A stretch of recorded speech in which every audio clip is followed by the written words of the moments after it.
Periods का अनियमित या इरेगुलर होना बहुत ही कॉमन है पीसीओडी एंड पीसीओएस में।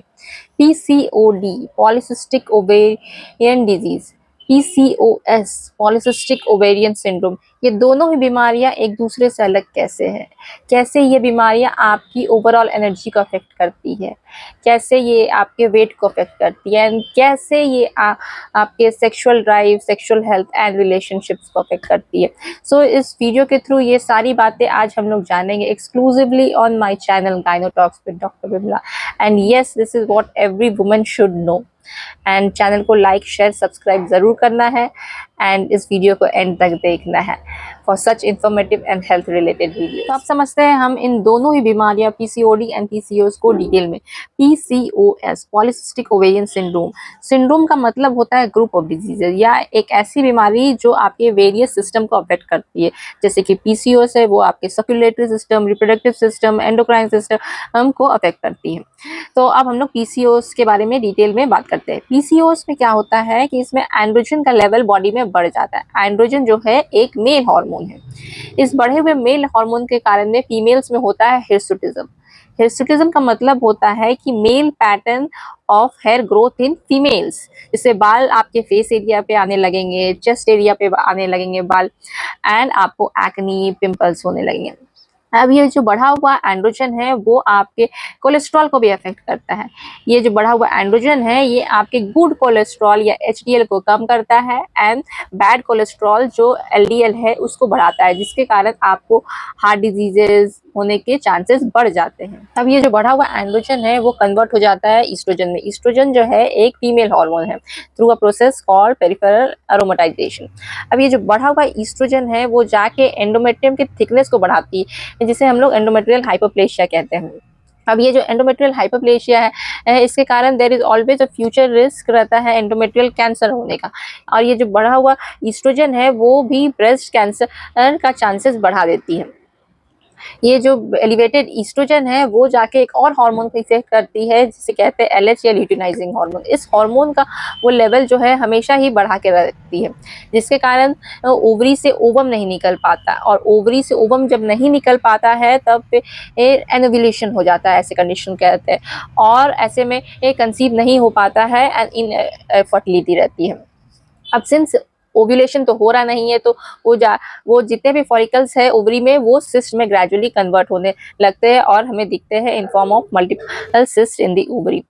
एंड ये जो हार्मोन है ये प्रोजेस्टेरॉन को भी अफेक्ट करती है। प्रोजेस्टेरॉन का लेवल जो है डिक्रीज कर देती है या कम कर देती है, जिसके कारण आपको पहले पीरियड्स इरेगुलर आते हैं, उसके बाद फिर ग्रेजुअली वो बंद हो जाते हैं, दैट इज सेकेंडरी अमेनोरिया हो जाता है। हम लोग जल्दी से पीसीओडी एंड पीसीओएस के बीच के डिफरेंस को समझ लेते हैं। तो सबसे पहले नेचर ऑफ कंडीशन देखते हैं। पीसीओडी जो है वो एक हार्मोनल डिसऑर्डर है, व्हेयरएज पीसीओएस जो है एक मेटाबॉलिक एंड एंडोक्राइन डिसऑर्डर है। जो सिस्ट जो है पीसीओडी में वो ओवरी पे बहुत सारे इमेच्योर एग्स बनते हैं, व्हेयरएज पीसीओएस में जो है सिस्ट जो बहुत सारे मल्टीपल सिस्ट रहते हैं in the ovary. Menstrual cycle जो है पीसीओडी में वो इरेगुलर होता है, पर फीमेल को पीरियड्स आते हैं पर that is irregular, whereas in PCOS में जो पीरियड्स जो कुछ महीने तक आएंगे ही नहीं या एब्सेंट हो जाते हैं। फर्टिलिटी जो है पीसीओडी में वो ज़्यादा इफेक्ट नहीं होते हैं, व्हेयरएज पीसीओएस में fertility is always at the risk of getting affected. Next जो है वो है वेट गेन।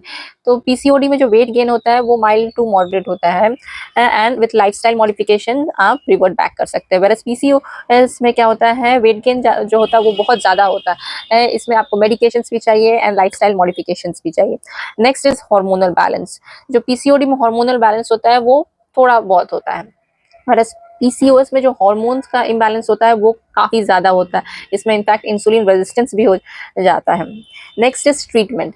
पीसीओडी के लिए आपको बस लाइफस्टाइल में मॉडिफिकेशंस करने हैं, वेरएज पीसीओएस में आपको मेडिकेशंस डॉक्टर से कंसल्ट करना है as well as lifestyle modification भी करना है। सो जो पीसीओडी है वो एक less severe form of PCOS से, इसमें बेसिकली सिर्फ हार्मोनल डिसबैलेंस होता है। तो अब हम लोग बात कर लेते हैं कैसे ये पीसीओडी एंड पीसीओएस जो है आपकी सेक्सुअल लाइफ को अफेक्ट करती है and tips for improving the sexual life.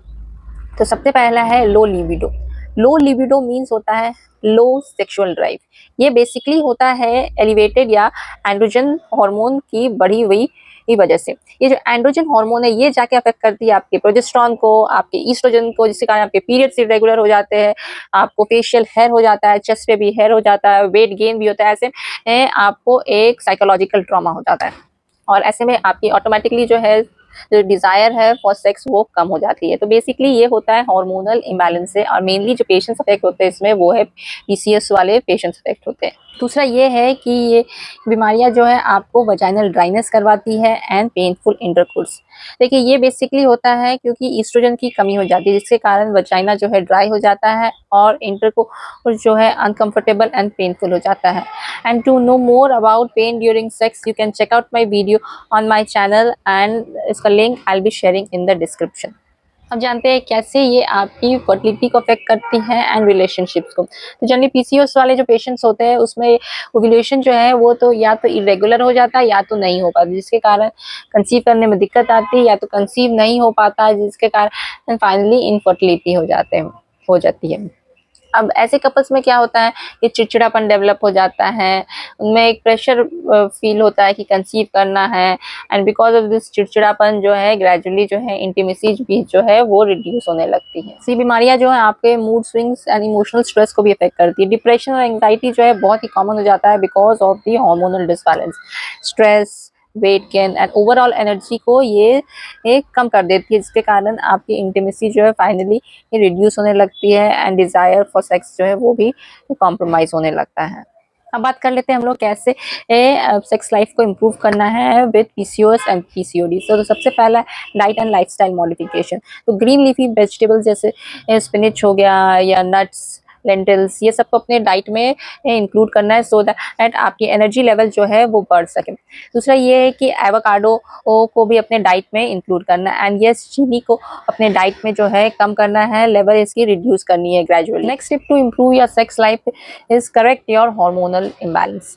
इसके लिए आपको ओसीपीज या बर्थ कंट्रोल पिल्स लेने पड़ सकते हैं या फिर ओरल हाइपोग्लाइसेमिक्स जैसे कि मेटफॉर्मिन लेने की जरूरत पड़ सकती है। इसके लिए जरूरी है कि आप एक गायनेकोलॉजिस्ट से जरूर मिले and get your hormones imbalance corrected over the time. Next step to improve your sexual life is pain जो इंटरकोर्स के समय में होता है उसे रिड्यूस करने के लिए, कम करने के लिए आप वाटर बेस्ड लुब्रिकेंट का यूज करें एंड वजाइनल क्रीम का भी यूज करें एंड साथ ही एक longer duration and proper four play करें जिसके कारण डिस्कम्फर्ट या पेन रिड्यूस हो जाएगा, कम हो जाएगा।